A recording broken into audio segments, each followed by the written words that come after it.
Welcome back to What You Will Learn. My name is Adam Ashton. And my name is Adam Jones. We just interviewed Steve Glaveski, who's the author of the book Time Rich, subtitled Do Your Best Work, Live Your Best Life. We spoke about all things work, the history of work, the current problems with work, how we can fix work for the future, a bit of personal productivity stuff. And you can grab his brand new book, Time Rich, at the website timerichbook.com. Yes, it's a bit of an undervalued currency, time, compared to money. So we're going to learn about all the ways we can get it back. And make sure you listen to the end. There's going to be an old-fashioned song that comes in. Maybe not from us, maybe from Big Steve-O. Stay tuned. Well, Steve-O, in your podcast, Future Squared, you always like to start off with an interesting question. I thought I'll try and get one, but okay. How's lockdown been with your best mate, Jerry? Lockdown with my best mate, Jerry. So Jerry is a plum-headed parakeet who actually belongs to my mum, but she's been recovering from surgery, and she said, hey, can you take care of Jerry for me? And Jerry's been great. He's probably the most socially anxious bird in the entire world, that whenever you get within 6 feet of him, social distancing, of course, he freaks the F out. Yeah, okay. I had to get his wings clipped, which some people may balk at, but just to have him avoid flying away whenever I get too close, so that I can kind of bond with him and pick him up and get him to stand on a stick and do all these things. And he's been good. He's getting better. I saw him pecking the shit out of some of your belongings. maybe needs a bit more training, but yeah. He was pecking the shit out of a Lost Boys picture frame. So people who grew up in the 80s or maybe even in the 70s will remember that classic film, The Lost Boys, vampire movie from the 80s with Corey Haim and Corey Feldman. He just decided he'd peck at the wood frame, and I had to start yelling at him and say, Jerry, and he'd stop and he'd look over, and then he'd just go back to action and keep pecking away at it 5 times, and then eventually he just crawled back into the cage and just started swinging on his little swing, and I was like, maybe he understood. So we're making progress here, so that's good. So persistence, I think, is the key when training birds. Yeah. I like it. Well, too good. Well, we're going to talk about your brand new book, Time Rich. We're going to talk about the past, present, and future of work. But I guess, let's start with the past. What's the history of work? How the hell do we get to this situation we're in today? Yeah, great question. And I mean, many of your listeners will know that, for 10,000 odd years, we were essentially farmers. But it wasn't until the 1700s when the Industrial Revolution came along. And during that period of time, I mean, we didn't have occupational health and safety that we do today. We didn't have limits on work. And so people essentially found themselves working 12 plus hours a day.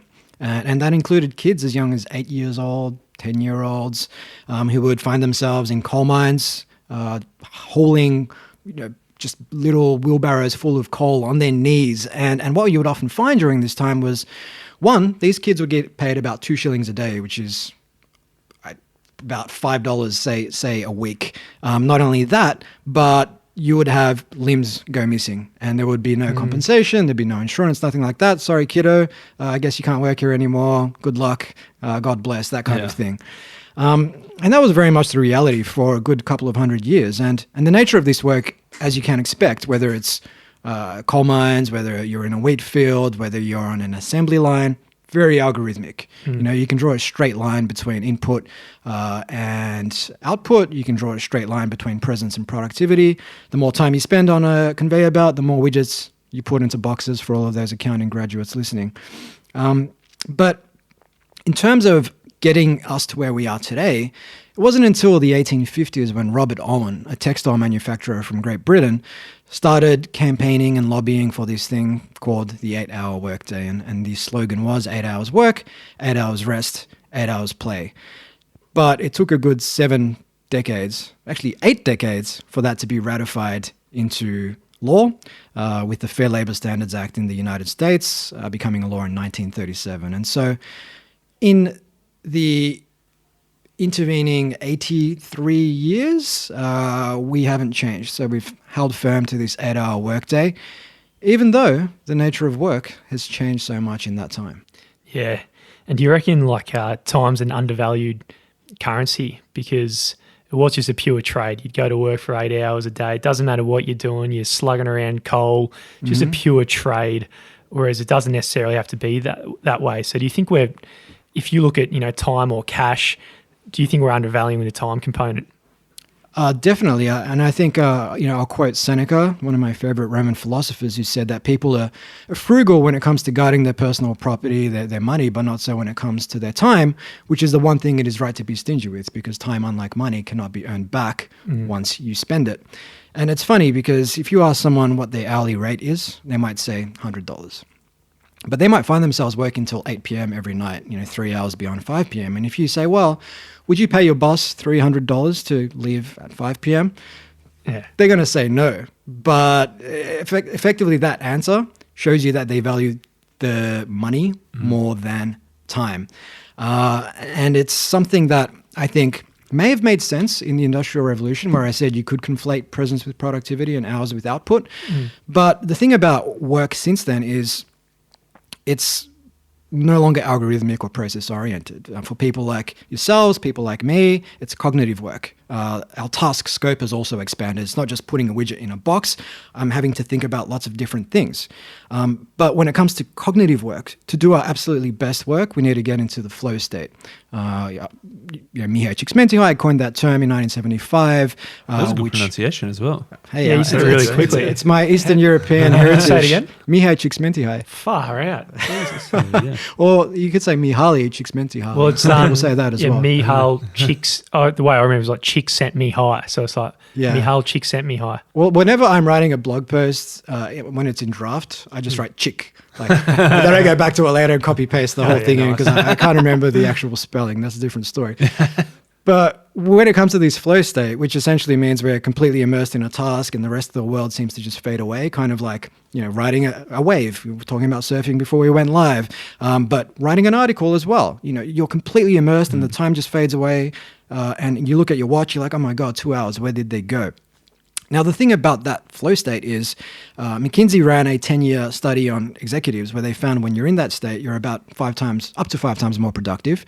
But you can only get in that state for about 4 hours a day. And the way most people go about their work nowadays, when they're distracted by their phones, there's notifications on their desktops, people tapping them on the shoulder, Slack messages, Microsoft Teams messages, their internal dialogue. You're lucky if you get into the flow state for 30 minutes, because each one of those distractions takes you out of the state, and it takes up to 20 minutes to get back into the zone. So it's like thinking, like learning.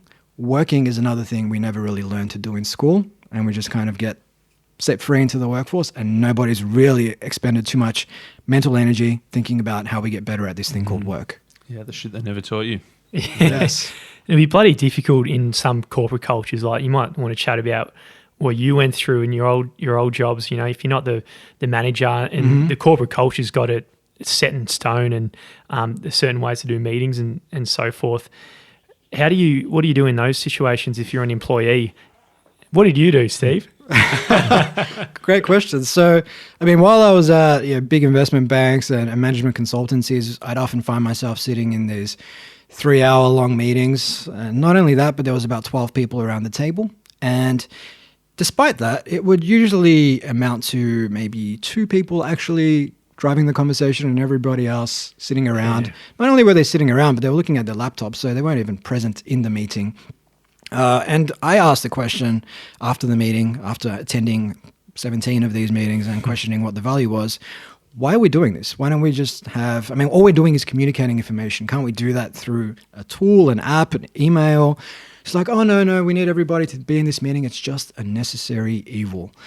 And few things are necessary evils. And what I did in that situation, I took a drastic step, which was to raise some capital, start a company and leave, which I happened to do while I was at this organization. But we've talked about that the last time I was on your show. But if you don't have the liberty of doing that, it really is about trying to influence the way things are, of course. Now, you have the option to either run time-boxed experiments, because oftentimes if you're trying to get buy-in from someone further up the chain, their immediate thing is, well, if it's not broke, don't fix it. I'm getting paid I'm on a good wicket. I don't want to shake the tree, right? But if you go there and say, well, we need to change things, we need to change all of our policies, our ways of work. We need to throw the baby out with the bathwater. It's not going to be received too well. But if you say, hey, I'm working on this project with 4 other people over the next 4 weeks, we're going to experiment with different ways of work. Here are our metrics of success. Is this something you would support? Because I see that if this does work, it might actually help us become more efficient in different parts of the organization. You could do that, for example. Now, you always want to frame it around what does this person value? Who are you trying to get buy-in from? So if they value efficiency, making more money, cutting costs, well, guess what? Being productive, getting better at how you use your employees' time, who you're paying upwards of 6 figures for the privilege of having them in your office, is going to benefit your company. And we're already seeing this with the likes of, Netflix, for example, who with 7,000 employees, their market cap is almost 200 billion USD, which compares to their old rival, Blockbuster, who had 60,000 employees and a market cap of just 5 billion. But Netflix's way of work, it's very low in process. It's more about empowering people to make decisions and get stuff done. But when you look at most organizations, the ones I've worked for, whether they are startups, whether they are government departments, whether they are large listed corporations, they're not working that way. They're all about outsourcing accountability, spending a lot of time in meetings, and just slowing down progress in order to maintain the status quo and protect our existing repeatable business model. But as Seth Godin has taught us, and if he's taught us anything, he's taught us that the assembly line is great at being efficient at producing one thing, but if the world changes, then you're efficient at producing the wrong thing, right? So that's it. I love it. Well, so that's so sort of the structure came from, okay, we've got this time-bound 8 hours a day, but even when the work changed, the rules around the work didn't really change so much. What about this shift the last 6 months? We've been working from home pretty much for the last 6 months. How have all these things changed? I think the biggest issues were like the interruptions in the workplace. Also, the biggest thing is the hours taking precedence over the actual output. Do you reckon things have got better or worse since people have shifted to working from home? It's a great question. And I think what we've seen is that people are actually spending more time looking at screens since they've started working from home. Most organizations, you'll remember during the early days of the pandemic, Twitter feeds, LinkedIn feeds were flooded with these group Zoom selfies. Yeah. It's like, yeah, look at us. We're resilient. How adaptable are we? Yeah. But all they really did was take a lot of the hallmarks of bad work from the office and transplant it online. So instead of face-to-face meetings, it was Zoom. Instead of getting interrupted 50 to 60 times a day, which is the average, with taps on the shoulder, it was Slack messages. And not only Slack messages, but now because you're in Slack all day, you're seeing stuff that isn't even work-related. You're seeing all these Giphies or Jiffies pop up, depending on how you prefer to pronounce that. And you're wired to that little red dot. So even if you're working and you see that little red dot pop up, even if you don't click on it, one study out of the University of Michigan found that those micro switches, just noticing something for 1/10 of a second, if you have a lot of those throughout your day, it can add up to something like a 40% productivity loss. Now, that depends on the person. If you're super productive, I know myself, if I'm seeing a lot of these little micro switches, man, that can drop me to like 10% of my usual. So it really depends on the individual. But yeah, absolutely right. So it's gotten worse. And I think it's gotten worse, but it has the potential to get better because it was almost like an opportunity for a clean slate.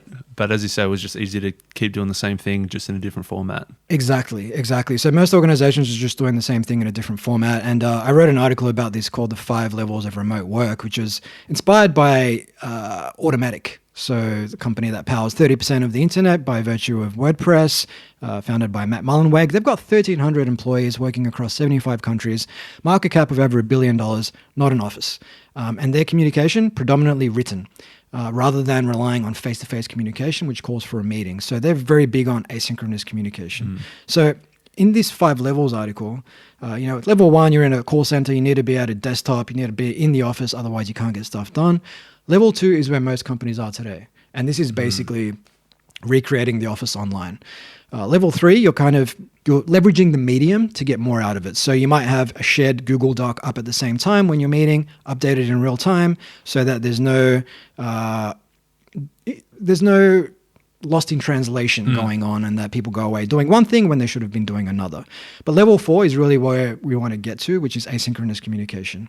So rather than relying on face-to-face meetings, rather than relying on emails or Slack messages that you're replying to almost instantaneously, it's about responding when it suits you, providing it doesn't compromise the goals of the organization.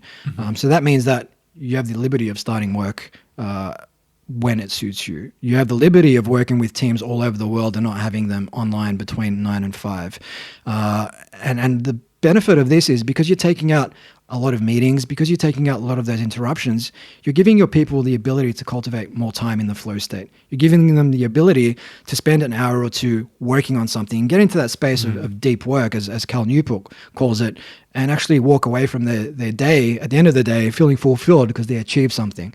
Whereas at the moment, so many people can be quote unquote busy all day, but come the end of the day, come the end of the week, feel like they just did not move the needle on anything. And it's just unfulfilling. And when you don't have that sense of control over your work, that can lead to stress, to burnout, to depression. And it just forces people either to just disconnect from their work or to seek out greener pastures elsewhere. Yeah. I think the easiest way to convince yourself you're being productive or you're really just doing jack shit is probably within the email inbox. And you could spend all day there just hammering away. And that's probably could be the biggest trap for certain people. So how do you handle email to get our time back? Yeah, good question. So with our email, just on, I mentioned stress a few moments ago, there was one study that found that people who check their email more than 3 times a day experience significantly more stress than those who check it 3 times or less. So one, batching that email, which is something that Tim Ferriss has talked about previously, is one of the best things you can do in that space, rather than having your inbox open on your external monitor and having it up all day long, because like I said, those micro switches are costly, and you're supposed to work on, say, a sales presentation, but you see this email come in, which is a lower priority, but it's so much easier to work on that than work on something that's going to require more cognition. So let's jump into that. That lulls me into a false sense of productivity, but I can find myself doing that all day long. So in my case, I tend to check my email 3 times a day, and like morning, midday, and then afternoon, and that's it. Unless there's something of super high urgency, which is maybe once out of every 100 days that I'm waiting for. One other thing you might want to do there are tools that can help you with this. So if you're trying to cultivate better habits, obviously you want to create an environment that makes that easy. So for example, if I don't want to eat that bag of Doritos every night at 10 p.m., it's much easier if I don't have that bag of Doritos in my house. So I use a little plugin for my Google Chrome called Compose Email. So if I need to send an email, I'm not going to go into my Gmail, see all these emails that have come in, and then hit compose. I hit this little widget, and it just opens the compose email window, and off I go. But I think the deeper thing here is, more philosophically, people have this idea that getting to inbox 0 is a badge of honor, but it really just, my interpretation of it is it means you're great at responding to other people's demands on your time at the expense of your own goals. So I think keeping that in mind, and then also these evolution. I like that. That's a good rebrand of the heroic inbox 0. Yeah, I got it all done, but then really that's a good different slant on it. You've just been the victim of everybody else. Yeah, 100%. And I think also just from an evolutionary perspective, we're wired to conserve energy. Our brains evolved to conserve energy because when we were, running around naked on the African savannah, we didn't know when we'd eat. We needed to be prepared to fight, fuck, or fly. Essentially, there's the other one. But I like how your brain just remembered the first two. You're obviously not running away much. No, you're either fighting I'm or not you're wired getting that down way, and dirty. mate. It's that Eastern European bloodline again. Balkan Wars, man. Every 5 years, there's something brewing.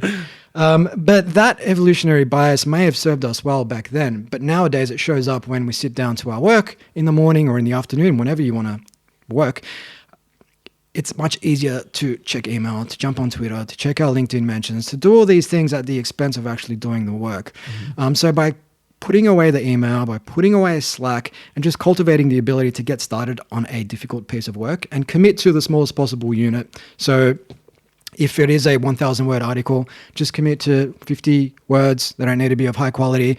But you'll find, per Isaac Newton's first law of motion, that once you start building a bit of momentum, the amount of energy required to keep going is much less than getting started in the first place. And a simple example nowadays, with so many people spending so much time on screens, watching Netflix every night, binging TV shows, they might not be reading as much.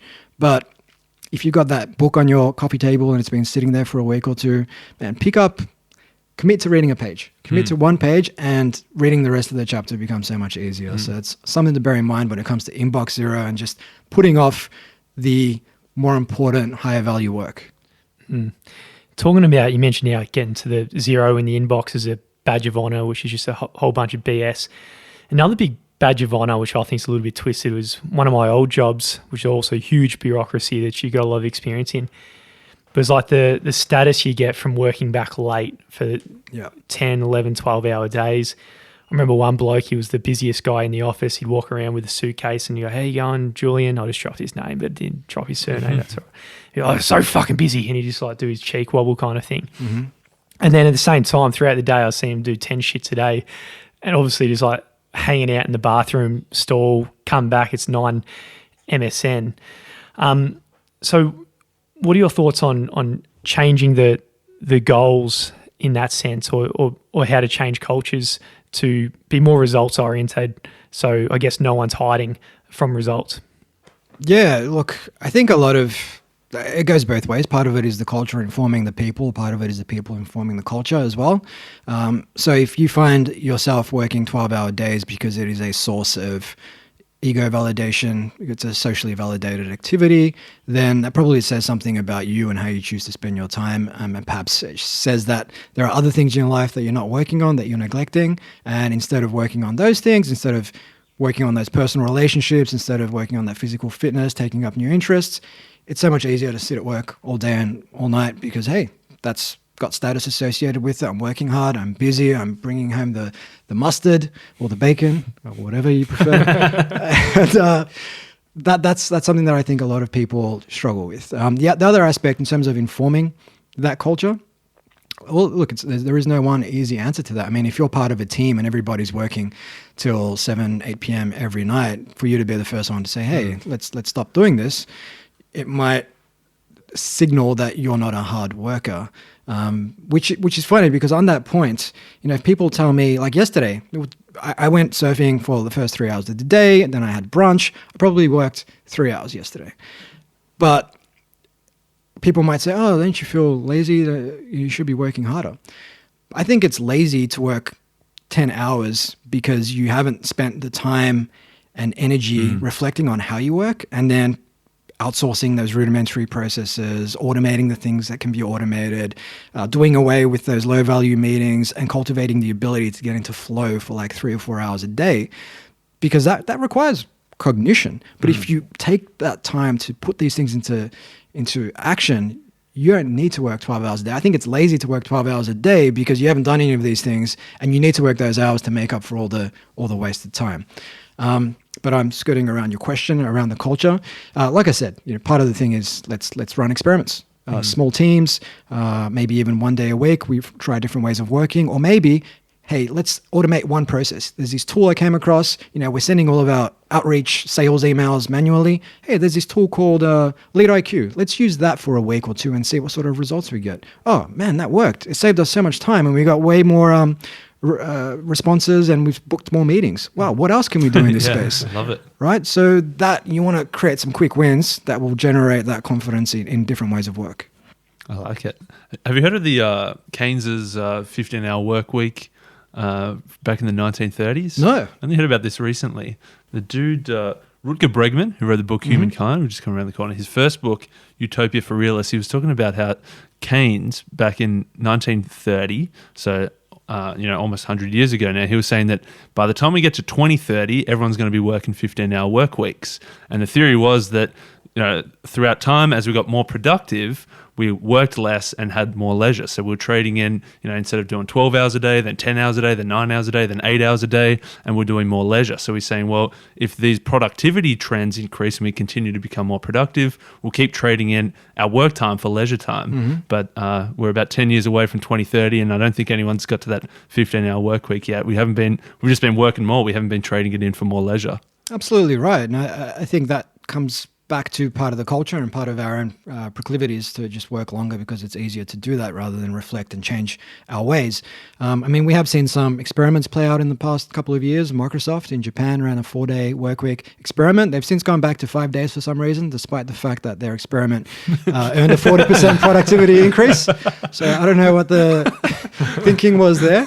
But even, going back to that sort of time period, the early 20th century, Ford initially at their Ford Motor Company, they used to work 9-hour days, and then they dropped that from 9 to 8 hours, doubled everyone's pay, and within 2 years they increased their margins they doubled their margins. Now, part of that might have been the fact that the company was relatively new, coming off a low base, but it kind of flies in the face of, hey, we're going to pay you more, you're going to work less, and we're going to be more productive. Charles Darwin, he worked 5 hours a day. It didn't stop him from coming up with one of the most groundbreaking theories of all time. And the Berlin Conservatory of Music, where violinists and celloists and all sorts of the world's best musicians have come out of there. They invest 4 hours a day into deliberate practice. And it's been long known it's been over there that once you get beyond 4 hours a day of deliberate practice, your cognition tapers off very quickly and you hit that point of diminishing returns. And I think that's something that's really key to double click on, as Shane Parrish of the Knowledge Project likes to say, diminishing returns. So you're probably familiar with this, and I am too, where I'm working on, say, a presentation. It takes me about 4 hours to prepare it. And for whatever reason, I spend another 2 hours kind of tweaking it because it's comfortable. I've already done the work. I'm just going to tweak it, update the wording, maybe change this color, change that color, align this image, and so on. And we waste so much time in that sort of state. And when, an example people remember, if you've seen Forrest Gump, is when he's playing college football and he gets the ball, he's initially running the wrong way, and his coach is like, no, run the other way, run the other way. And because he's this super fast runner, because he's raced across America, he's just running like hell-bent for leather, makes it to the end zone, scores a touchdown, but he just keeps on running. He keeps on running full bolt. He takes out one of the members of the band, the marching band, runs into the change rooms. He just keeps on going. And I think that's us. Like when we are approaching a lot of our work, high performers have a really good relationship with that point of diminishing return. So they get to the end zone, they spike the ball, they get back into position. Whereas so many of us will get to that end zone and just keep on running. So it's just being intentional with everything, right? Not just work, but how you live your life. And one thing you might want to do that could help in this space is, just something I found works in life, in business, is just drawing up a quadrant: do more, do less, start doing, stop doing, and then just reflect on how you go about doing things. Reflect on your tasks, how you do your work, how many meetings you're having, sales techniques you're using, marketing channels you're testing, and just do more of what works and less of what doesn't. And then over time, it's like compound interest. You end up in a much better position. Yeah, love it. And I understand you did the 6-hour work day experiment with your employees and your business, and it kind of went viral, that article well. It did, yeah. And was that the seed for this book, Time Rich? It was indeed. It was indeed, Jonesy. So how did that experiment? How did the experiment go with the 6-hour workday with your employees? No, it went really well. And the reason we ran that experiment was because I was with my company anchoring to the past in many respects. So we did have those 8:30 a.m. till 7 p.m. hours on average, and even working once you got home, because that's what I was conditioned to believe was required to be successful. And I also felt that as the founder of the company, I needed to set a good example and stay back late, and therefore my team would stay back late. Of course, the cost of that was that by the time I got home, it'd be like 8 p.m., dark. You'd have very little time to spend on other things. You wouldn't be able to go for a surf unless you wanted to get eaten by a shark. And so after a couple of years of this, I had to do as Mark Twain suggests, and I stopped, I reflected, and I said, well, let's see if there's a better way to do things. And running that 6-hour workday experiment acted as a forcing function. Parkinson's law, you give yourself less time to do something, you get it done in less time. But we first define the metrics. So how do we measure productivity? So there's different roles of different metrics. Obviously, sales is easy, but if you're in, say, a design role, you might look at your agile story points. We're on an agile shop. You can look at how many story points this person does per week on average, and see if that tapers off with the fewer hours. And then the second thing was emotional well-being. How do people feel with the fewer hours? Because some people, they want work. They want that badge of honor. And so after 2 weeks, the forcing function essentially meant that we did away with pointless meetings. We cultivated the ability to get into flow. We automated and outsourced those process-oriented activities. And we found that our productivity was as good, if not higher, than what it was previously. And people were loving it. Especially one of my colleagues who had a daughter like during that period of time, a little 2-month-old. He got to spend more time with her, being her daddy, essentially, and wrote about it for HBR, and it just blew up. And it definitely was the seed for Time Rich. And once that blew up, I spoke to my publisher, and we're like, "There's probably a book in this." And people say, "Oh, there's other books out there on productivity," but I think what I've tried to do with this book is hone in on the psychology of work, but also hone in on what companies are doing to sabotage their employees and what companies could be doing better, rather than just you in a vacuum as an individual. What can you do? Too good. Well, so the question every time is book recommendations. But being this the second time, do you remember what you said the first time? Probably Marcus Aurelius. Yeah, Marcus Aurelius, Meditations. Yeah. Mindset, Carol Dweck, and Lean Startup. Yes. A big Eric Ries. So what about how long's it been? Almost 2 years since we last chatted on the podcast. Any new recommendations for us? Man, I'm probably going to fall victim to the recency bias. Yeah. So some books that I've been reading, Calling Bullshit by Carl Bergstrom. Fantastic book, especially in this time of fake news and people saying, here's this statistic, here's that statistic, here's this study, and therefore it is irrefutable proof that what I'm saying is absolutely 100% true. It just opens our eyes to how data can be fudged, how graphs can be fudged, how weasel words can be used against us. And very enlightening book. Outside of that, I'm currently reading Hagakure, which is the way of the warrior, the way of the samurai, essentially. Now, it's interesting because it's got lots of interesting philosophical tidbits. Like, if you're giving someone honest feedback, first you need to determine that that person is okay to receive it. Because if that person lacks emotional intelligence, they're just going to become super defensive. So while it's worthwhile giving people feedback because then they can improve, not everybody has done that self-work.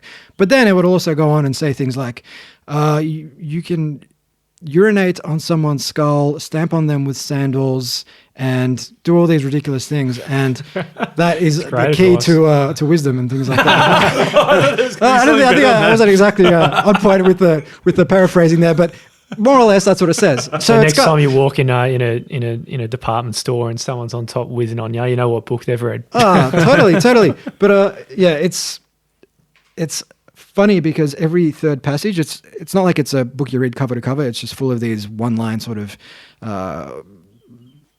inspirational quotes, if you will.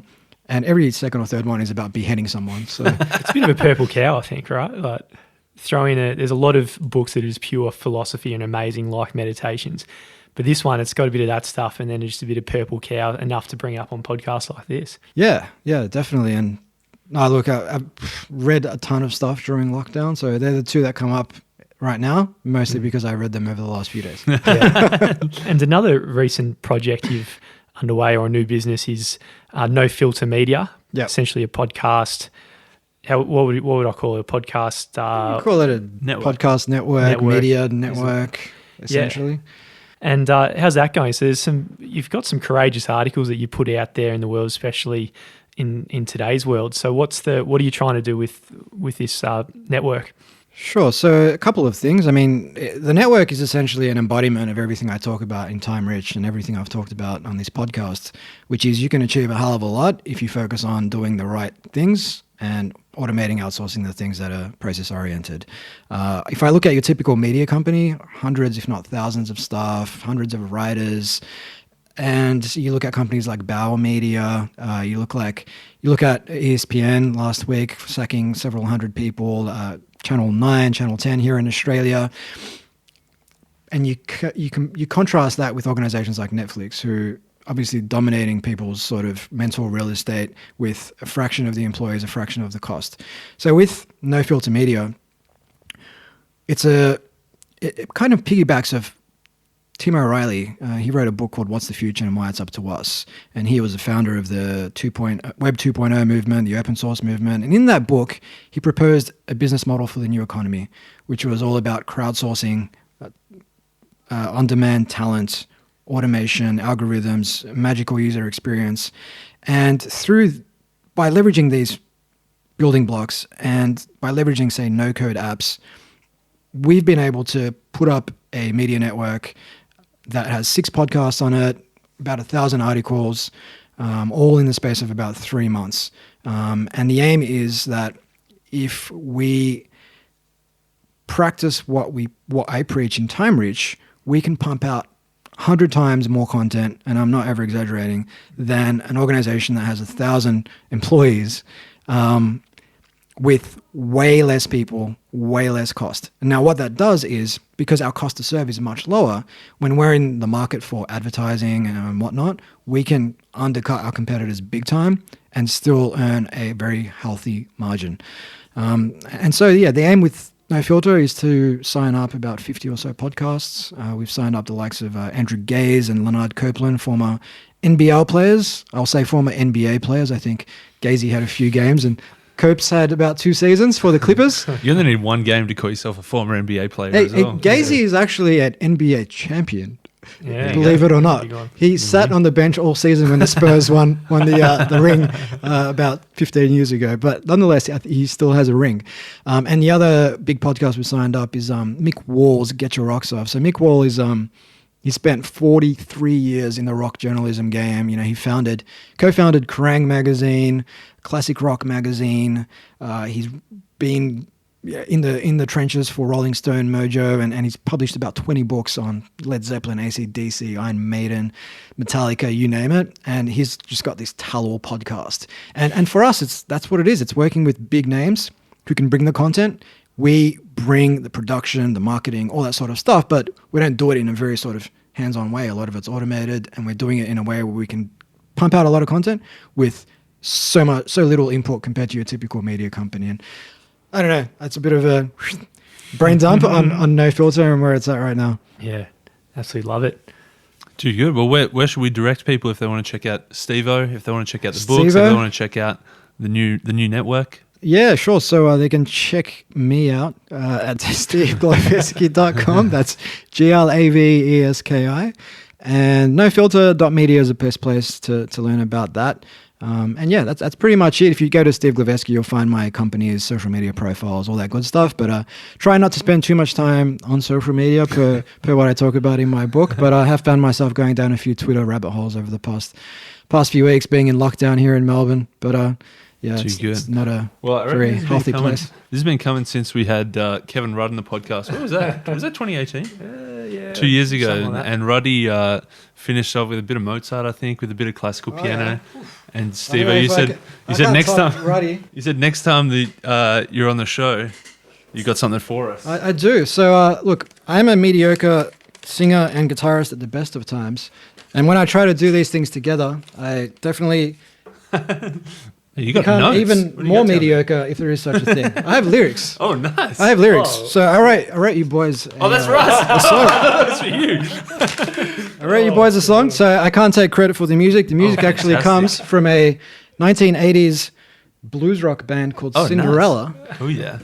But the lyrics are completely my own. Oh, so fantastic. I hope I don't screw this up. If I do, we can re-record it. And I'll Imagine send you a copy podcasting. that I record at home and you can splice it in. So here we go.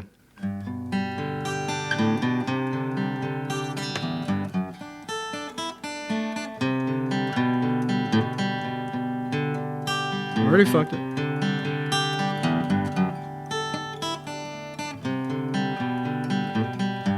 I put on my headphones, tune into what you will learn for a good book review.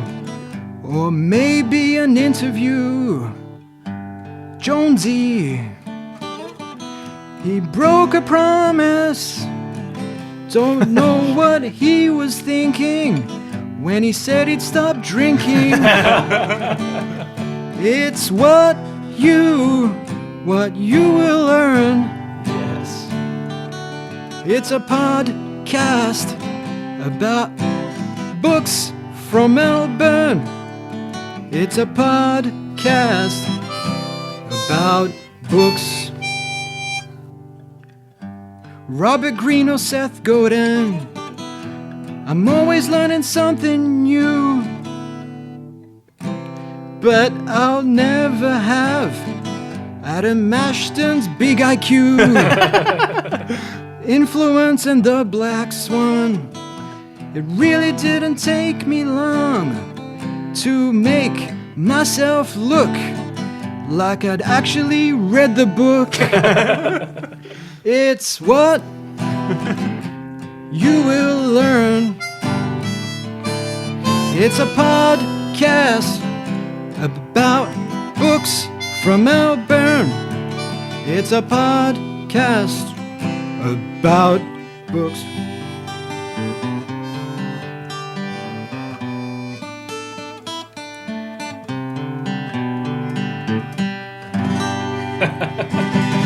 All right. Need to practice that one a bit more, but there you go. Well, Steve, next time we come on your podcast as well, mate, we also sing a few songs. If you listen to the first few seasons, I look a little forward bit to it. crass, but we'll rip one out. Fantastic, boys. This has been fun. Love it. Cheers, Steve.